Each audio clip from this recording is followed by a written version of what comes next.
Había una vez un hombre que vivió 87 años completos, y al final de su vida, mientras yacía en su cama mirando el techo de su habitación, se dio cuenta de algo que le heló la sangre. Nunca había vivido realmente. Había existido, sí, había respirado y caminado y comido durante más de 8 décadas, pero nunca había estado verdaderamente vivo. Y lo más aterrador de todo es que esto le sucede a casi todos nosotros, solo que la mayoría nunca se da cuenta. Hoy te voy a contar la historia de este hombre, y te prometo que cuando termine, vas a ver tu propia vida con ojos completamente diferentes. Este hombre nació en un pequeño pueblo donde todos se conocían. Su infancia fue como la de cualquier niño normal. Jugaba en las calles, corría detrás de las pelotas, reía con sus amigos. Pero algo cambió cuando cumplió 7 años. Fue su primer día de escuela, y ese día le enseñaron la primera gran mentira de su vida. Le dijeron que tenía que portarse bien, quedarse quieto, hacer exactamente lo que le decían. Le dijeron que su valor dependía de las calificaciones que sacara en los exámenes. Le dijeron que tenía que competir con los otros niños, que tenía que ser mejor que ellos para tener un futuro. Y el niño, inocente y confiado, creyó cada palabra. Durante los siguientes 10 años de su vida escolar, aprendió a obedecer sin cuestionar. Aprendió a memorizar cosas que no entendía para luego olvidarlas después del examen. Aprendió a sentir ansiedad cada vez que tenía que presentar un trabajo. Aprendió a compararse constantemente con los demás y a sentirse mal consigo mismo cuando otros sacaban mejores notas. Pero lo más importante que aprendió, aunque nadie se lo dijo explícitamente, fue que su vida no le pertenecía. Que debía vivir según un guión ya escrito por otros. Cuando terminó la escuela a los 17 años, todos le preguntaron lo mismo una y otra vez hasta que se sintió mareado. ¿Qué vas a estudiar? ¿Cuál será tu carrera? Como si tener todas las respuestas a los 17 años fuera algo normal y razonable. Él no lo sabía realmente, pero sentía una presión enorme para decidir inmediatamente.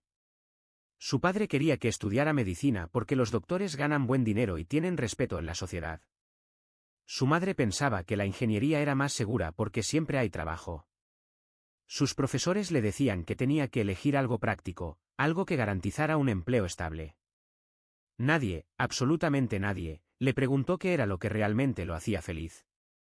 Nadie le preguntó qué haría si el dinero no fuera un problema.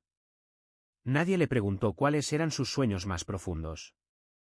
Así que eligió algo en el medio, algo que no ofendería a nadie, algo seguro y respetable.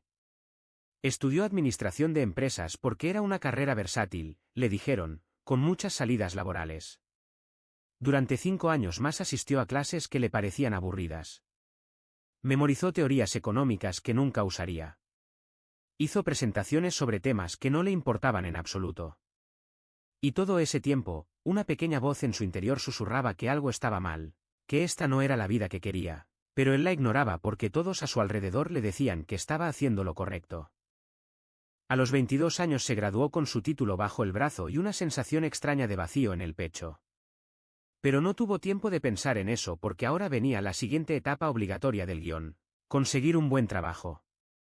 Envió cientos de currículums, fue a docenas de entrevistas donde tuvo que fingir entusiasmo por empresas que no le importaban. Tuvo que sonreír y decir que su mayor debilidad era ser demasiado perfeccionista. Tuvo que venderse como si fuera un producto en un estante. Y finalmente, después de meses de búsqueda agotadora, consiguió su primer trabajo en una oficina en el centro de la ciudad. El primer día de trabajo se despertó a las 6 de la mañana. Se puso un traje incómodo que lo hacía sentir como otra persona. Tomó un autobús lleno de gente con las mismas caras cansadas todos los días. Llegó a un edificio gris de cristal y acero. Subió al piso 13 en un elevador silencioso lleno de extraños que evitaban mirarse a los ojos. Y entró a una oficina con luces fluorescentes que zumbaban constantemente y lo mareaban. Le asignaron un cubículo, un pequeño espacio rodeado de paredes grises donde pasaría las próximas 8 horas de cada día durante quién sabe cuántos años. Al principio trató de ser positivo. Se decía a sí mismo que todos tienen que pagar sus deudas, que así es la vida adulta, que eventualmente mejoraría. Trabajaba en informes que nadie leería, en presentaciones que se olvidarían en una semana, en proyectos que parecían no tener ningún propósito real más allá de justificar su salario. Sus jefes eran personas estresadas que le pasaban su propia ansiedad. Sus compañeros eran personas atrapadas en la misma rutina, contando los días hasta el fin de semana, contando los años hasta la jubilación. Y él comenzó a hacer lo mismo sin darse cuenta. Pasaron 2 años, luego 3, luego 5. Los días se volvieron indistinguibles unos de otros. Despertar, trabajar, comer algo rápido frente a la computadora, trabajar más, volver a casa exhausto, ver algo de televisión sin realmente prestar atención, dormir, repetir. Los fines de semana eran para recuperarse del cansancio de la semana y prepararse mentalmente para la siguiente. Las vacaciones anuales de 2 semanas se sentían como un respiro breve antes de volver a sumergirse en el agua. Pero cumplió con todas las expectativas. A los 28 años conoció a una mujer en una reunión de amigos. Ella también trabajaba en una oficina, también estaba cansada todo el tiempo, también sentía que algo faltaba pero no sabía qué. Se reconocieron en esa fatiga compartida y comenzaron a salir. Después de 2 años de noviazgo, se casaron porque ya tenían 30 años y eso es lo que hace la gente a esa edad. Compraron un departamento pequeño que los obligó a pedir un préstamo bancario a 20 años. Compraron muebles a crédito. Compraron un auto usado que también tuvieron que pagar en cuotas. De repente estaban encadenados a deudas que los obligaban a mantener sus trabajos sin importar cuán infelices los hicieran. A los 33 años tuvieron su primer hijo.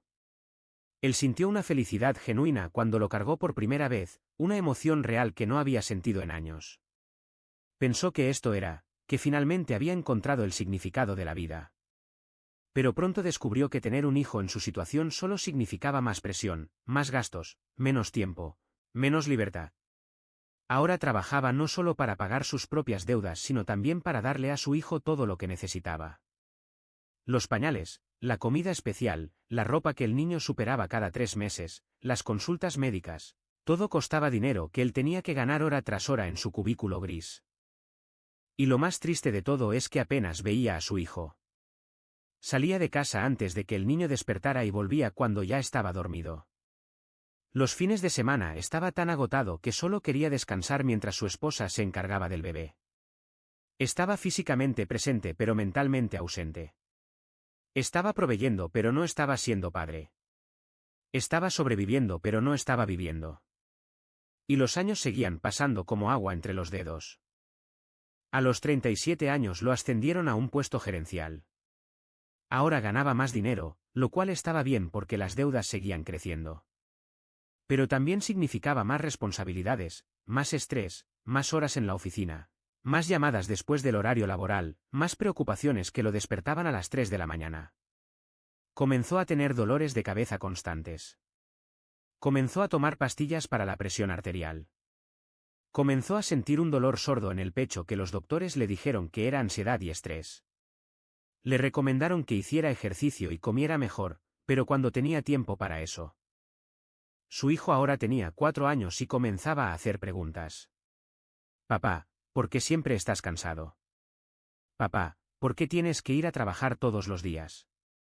Papá, ¿podemos jugar? Y él respondía con las mismas excusas que todos los padres ocupados usan. Ahora no, hijo, papá está cansado. Este fin de semana, te prometo. Cuando sea grande vas a entender. Pero en el fondo sabía que estaba repitiéndole a su hijo las mismas mentiras que le habían dicho a él. Estaba enseñándole que la vida es algo que tienes que soportar, no algo que debes disfrutar. Para cuando cumplió 45 años, su vida era una máquina perfectamente engrasada de rutinas y obligaciones. Se despertaba, trabajaba, dormía, repetía. Los cumpleaños pasaban sin celebración real. Los aniversarios eran una cena rápida en algún restaurante mientras revisaba el celular del trabajo. Su hijo ahora tenía 12 años y ya casi no le hablaba. Pasaba todo el tiempo en su habitación con videojuegos y redes sociales. Su esposa y él habían dejado de tener conversaciones reales hacía años. Hablaban de facturas, de reparaciones necesarias en la casa, de los problemas del niño en la escuela, pero nunca de sueños, nunca de esperanzas, nunca de lo que sentían. Una noche de un martes cualquiera, mientras manejaba de vuelta a casa después de otra jornada agotadora de 10 horas, se detuvo en un semáforo en rojo y miró su reflejo en el espejo retrovisor. Y por un momento no se reconoció. El hombre que le devolvía la mirada tenía arrugas profundas en la frente, ojeras oscuras, expresión de cansancio perpetuo. Se veía viejo, derrotado, vacío. Y entonces se hizo una pregunta que lo aterrorizó. ¿Qué le pasó a ese niño que corría feliz por las calles de su pueblo? ¿Dónde quedó ese joven que tenía sueños, aunque no supiera cuáles eran? ¿En qué momento permitió que la vida se convirtiera en esto? Pero el semáforo cambió a verde, el auto de atrás tocó el claxon con impaciencia, y él siguió manejando. Siguió adelante porque eso es lo que hacemos todos. Porque tenemos deudas que pagar, familias que mantener, responsabilidades que cumplir. No podemos simplemente detenernos a cuestionar todo, ¿verdad? O eso es lo que nos han enseñado a creer. Los años 50 llegaron con nuevos problemas de salud. Ahora tomaba pastillas no solo para la presión sino también para el colesterol, para el ácido estomacal, para dormir, para el dolor de espalda crónico de estar sentado 8 horas diarias durante 3 décadas. Sus rodillas crujían cuando subía escaleras. Se quedaba sin aire cuando caminaba rápido. Su doctor le dijo que necesitaba hacer cambios en su estilo de vida, pero como cuando su estilo de vida era exactamente lo que le permitía sobrevivir económicamente. Su hijo se fue a la universidad a los 18 años y apenas volvía a visitarlo. Cuando lo hacía, eran como extraños educados compartiendo un espacio. No tenían nada de qué hablar porque nunca habían construido una relación real. Su esposa y él ahora vivían como compañeros de piso corteses que compartían gastos pero poco más. A veces se preguntaba si ella también sentía este vacío, si ella también se preguntaba si esto era todo lo que la vida tenía para ofrecer, pero nunca hablaban de eso. Hablar de eso haría todo demasiado real, demasiado doloroso. A los 62 años finalmente pagó el préstamo del departamento. 32 años después de haberlo comprado, finalmente era suyo. Pero para entonces el lugar se sentía como una prisión familiar. Las paredes que una vez representaban un sueño ahora solo le recordaban todos los años que había pasado trabajando para pagarlas. Cada habitación estaba llena de cosas que había comprado para llenar el vacío, cosas que nunca usaba, cosas que acumulaba polvo mientras él acumulaba años. A los 65 años se jubiló. Le hicieron una pequeña fiesta en la oficina con pastel barato y discursos genéricos sobre su dedicación y servicio. Le dieron un reloj grabado con su nombre y los años de servicio, 43 años. 43 años de su vida en ese edificio, en ese cubículo, en esas reuniones interminables.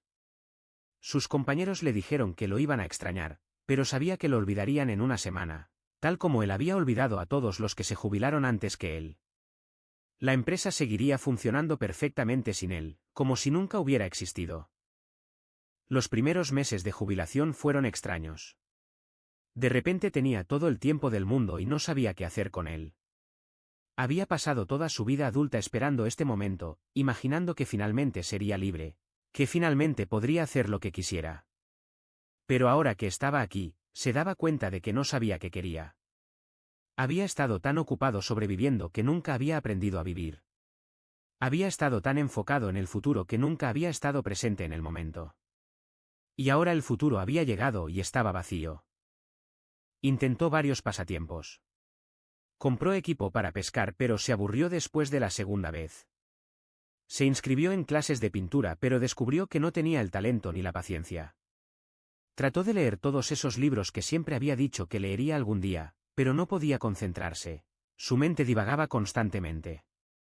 Pasaba la mayoría de sus días viendo televisión, navegando sin rumbo por internet, mirando vídeos de personas viviendo las vidas interesantes que él nunca vivió. Su salud comenzó a deteriorarse más rápidamente. A los 70 tuvo un problema cardíaco menor que lo asustó profundamente. A los 74 le diagnosticaron diabetes. A los 78 comenzó a tener problemas de memoria. Su esposa murió cuando él tenía 81 años, y aunque habían pasado décadas sin conexión real, su muerte lo dejó completamente solo en un silencio ensordecedor.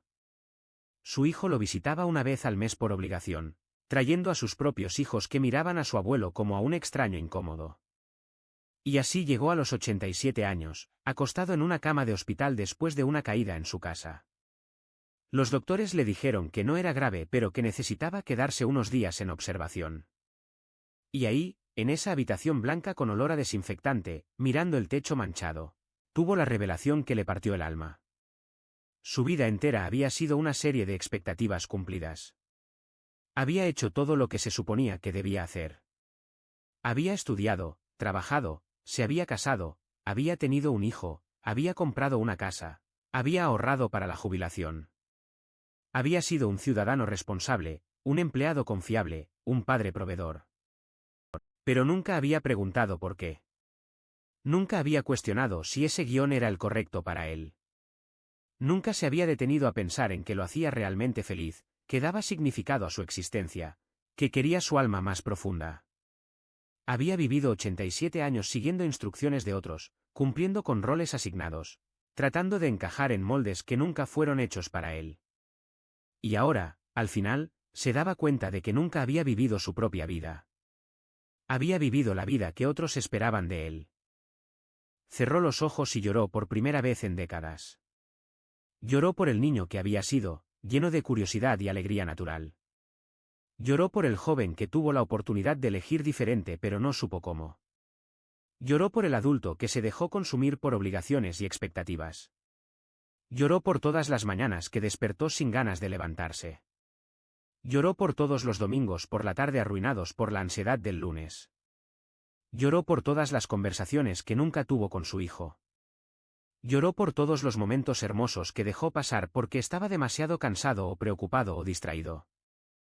Pero lo más doloroso de todo fue darse cuenta de que no había sido víctima de circunstancias crueles o mala suerte. Había tenido opciones todo el tiempo, solo que tenía demasiado miedo de tomarlas. Miedo a decepcionar a sus padres si elegía una carrera diferente. Miedo a la inseguridad económica si dejaba su trabajo. Miedo al juicio de otros si vivía de manera diferente. Miedo a la libertad misma porque la libertad implica responsabilidad y es más fácil culpar a otros por tu infelicidad que asumir el control de tu propia vida. Ahora, desde esta cama de hospital, podía ver claramente todas las veces que pudo haber elegido diferente. Pudo haber estudiado lo que realmente le apasionaba aunque no fuera práctico. Pudo haber rechazado ese trabajo en la oficina y buscado algo que lo hiciera sentir vivo. Pudo haber trabajado menos horas y ganado menos dinero pero pasado más tiempo con su familia. Pudo haber vendido el departamento caro y las cosas innecesarias y vivido más simple pero más libre. Pudo haber viajado, explorado, arriesgado, intentado, fallado, aprendido. Pudo haber vivido. La enfermera entró a revisar sus signos vitales y le preguntó cómo se sentía. Él le sonrió débilmente y dijo que estaba bien, porque eso es lo que siempre había hecho, decir que estaba bien aunque no lo estuviera. Ella ajustó su almohada y salió, y él volvió a quedarse solo con sus pensamientos. Y entonces pensó en ti, en todos nosotros que estamos vivos ahora mismo, repitiendo los mismos errores que él cometió. Todos atrapados en la misma trampa de vivir para otros, de posponer la felicidad, de creer que algún día en el futuro todo tendrá sentido.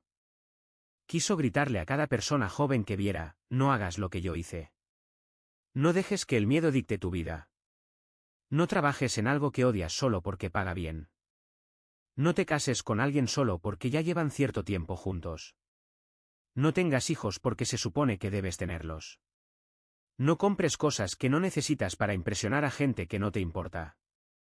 No pospongas tus sueños hasta la jubilación porque tal vez no llegues ahí, o tal vez llegues y descubras que ya no sabes soñar. Quiso decirle a cada padre ocupado, tu hijo no necesita el juguete más caro ni la mejor escuela privada. Necesita tu tiempo, tu atención, tu presencia real. Necesita verte reír y perseguir tus propios sueños para aprender que es posible ser feliz. Cada hora extra que trabajas para darle cosas es una hora que le quitas de ti mismo. Y al final las cosas se olvidan pero tu ausencia nunca se supera. Quiso decirle a cada persona atrapada en un trabajo que odia, el dinero que ganas no vale tu salud mental. El estatus que te da tu puesto no vale perderte tu propia vida. La seguridad que crees tener es una ilusión porque puedes ser reemplazado mañana. Tu tiempo es lo único que realmente tienes, y lo estás vendiendo barato a cambio de cosas que no te hacen feliz. Quiso decirle a cada uno de nosotros, la vida no es una línea recta de logros que debes alcanzar. No es una lista de cosas que debes comprar. No es una competencia que debes ganar. La vida es ahora, este momento, esta respiración. Es la risa con un amigo, el sabor de una comida deliciosa, el sol en tu cara, La sensación de hacer algo que amas aunque no te pague bien. Es amar y ser amado, crear algo, ayudar a alguien, aprender algo nuevo, sentirte vivo. Pero nadie escucharía, igual que él no escuchó cuando otros trataron de advertirle. Porque todos creemos que somos diferentes, que nosotros sí sabemos lo que hacemos, que nosotros sí estamos tomando las decisiones correctas. Y solo al final, si tenemos suerte de tener un momento de claridad antes de que sea demasiado tarde, nos damos cuenta de la verdad. Que pasamos toda nuestra vida preparándonos para vivir en lugar de simplemente vivir. Que confundimos tener una vida con vivir una vida. Que conocimos todo sobre la existencia pero nunca aprendimos nada sobre estar verdaderamente vivos. El hombre murió 3 semanas después en su sueño. En su funeral hubo pocas personas. Su hijo dio un discurso educado sobre lo trabajador que había sido su padre, lo responsable, lo dedicado. Todos asintieron apropiadamente. Nadie mencionó que había sido infeliz casi toda su vida. Nadie dijo que había desperdiciado su regalo más precioso persiguiendo cosas que no importaban. Nadie admitió la verdad más incómoda de todas, que casi todos nosotros estamos haciendo exactamente lo mismo.